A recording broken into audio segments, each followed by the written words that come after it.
Harry Potter and the Deathly Hallows Part 1 is the first of the two-part finale of the Harry Potter franchise, and once again is directed by David Yates, and once again stars Daniel Radcliffe, Emma Watson, and Rupert Grint. For those of you who follow me on Instagram, you know that I tend to review TV shows as they come out, and I tend to rewatch TV shows and review them that I grew up watching and loving. And if you know me from there, you know that one of my most hated things is to review one of a two-parter. Why do I think that? Because I think I'm only reviewing half of a story. I think I'm reviewing the beginning and the first half of the middle, or I'm reviewing the second half of the middle and the end. There is no way that I can review one part of a two-parter and feel completed inside. And part of that might be the reason why, in hindsight, even though growing up with the Harry Potter films, Goblet of Fire was always my least favorite, now I'm pretty sure that Deathly Hallows Part 1 is my least favorite of the entire Harry Potter franchise. I really struggled liking this one, I'm not gonna lie. Although, to be fair, the movie does start off on a good note. On the eve of war, the Golden Trio get ready with Harry and Hermione departing from their Muggle families and the Death Eaters gathering to discuss how Voldemort, as made evident with his duel in Goblet of Fire, needs the wand of another in order to kill Harry. Later, the Order of the Phoenix drop by Harry's house with a plan to smuggle Harry to the Weasleys' home, with 6 members of the Order disguising themselves as Harry, using Polyjuice Potion, making it 6 times harder for the Death Eaters to kill him. This begins the Battle of the Seven Potters in the skies above London, and by God, it's so cool, so chaotic, and so exciting. This is easily one of the high points of the entire movie because it is so enthralling. But even though Harry, along with most of the members of the Order, make it to the Weasleys' home, there are casualties. George, one of the Weasley twins, gets shot and his ear is blown off, and Mad-Eye Moody actually dies. Off screen. Lame! And so the rest of the Order chill out at the Weasleys for a bit, with the trio receiving objects from the last will of Dumbledore. Harry receives the golden snitch from his first Quidditch game, Hermione receives a storybook, and Ron receives a Deluminator, which can either take or give light to physical objects. Later, they enjoy a small wedding which is crashed when the Death Eaters attack the Weasley home and the trio escapes to London, where they still aren't safe as they barely survive a skirmish at a local cafe. This first half hour illustrates what this movie should have been. Non-stop tension with the trio constantly getting attacked around every corner. Instead, we'll get into it in a minute. Understanding that one of the 7 Horcruxes from the last movie is wielded by Umbridge at the Ministry, the trio once again makes use of Polyjuice Potion, disguising themselves as Ministry workers and infiltrating the establishment. After knocking Umbridge out and retrieving the locket, they race against a pack of Dementors and a Death Eater named Yaxley, who they only barely escape, although Ron gets injured in the process. By now, you're starting to realize that my descriptions are probably relatively brief and very short. We are an hour into this movie.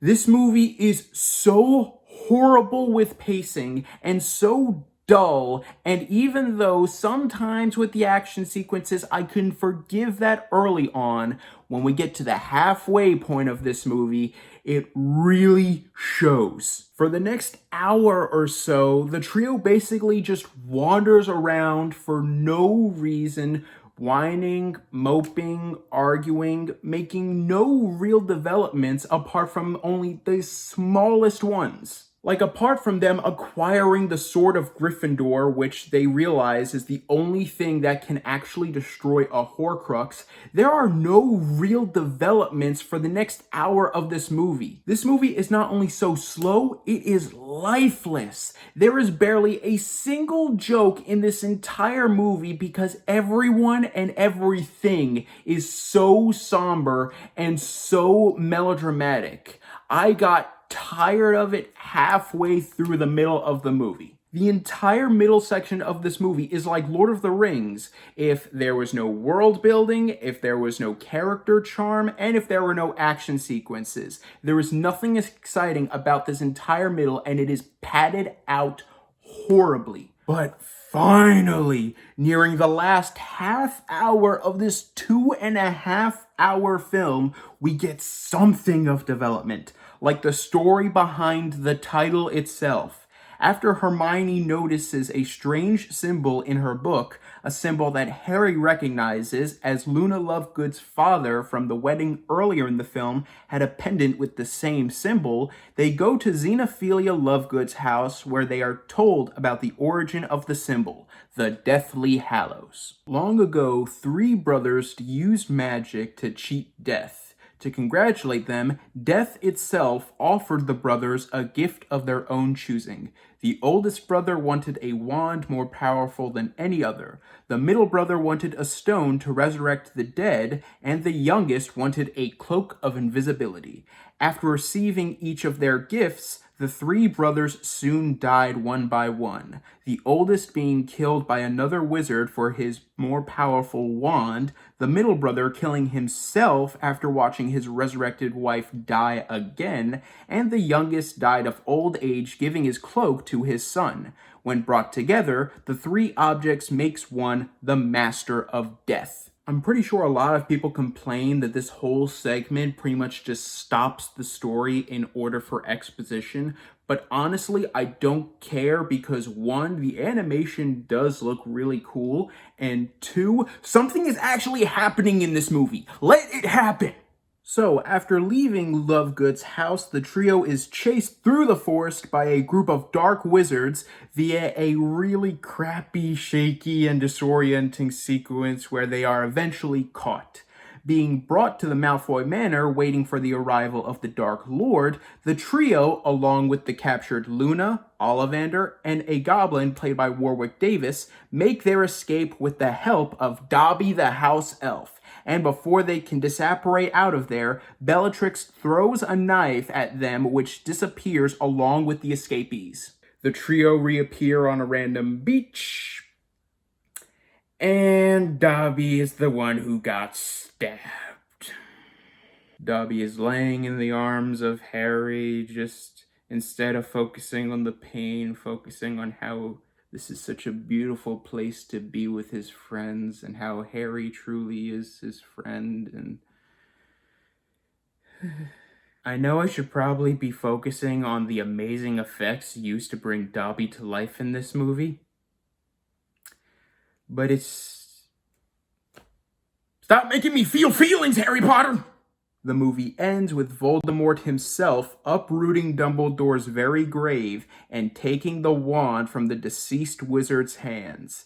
The wand from the story, the most powerful wand in creation. Voldemort now possesses the Elder Wand. And that was Harry Potter and the Deathly Hallows Part 1. A movie with, don't get me wrong, a lot of highs, but the lows aren't stupid, but they are boring.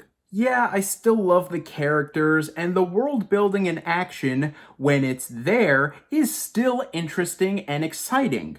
But you have to get through a lot of slow pacing, a lifeless tone, dialogue clearly taken from the more fleshed out books that sound far more out of place here.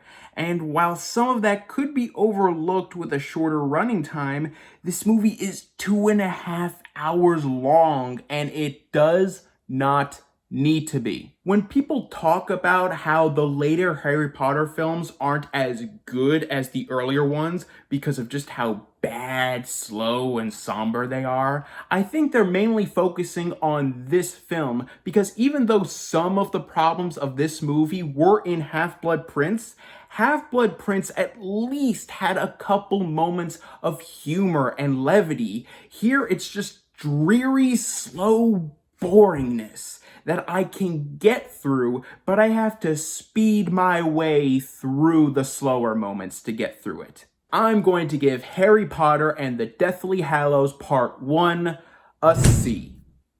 Well, guys, thank you so much for watching, and let me know in the comments down below, which of the 3 Deathly Hallows would you choose? For me, I would choose the Elder Wand all the way. The most powerful thing in all of creation, it can probably just make a Resurrection Stone and a Cloak of Invisibility all on its own. Thank you guys so much for watching. You guys are the best, and don't forget to click subscribe and click the bell icon down below to stay up to date on all things movie, all things TV, all things nerd.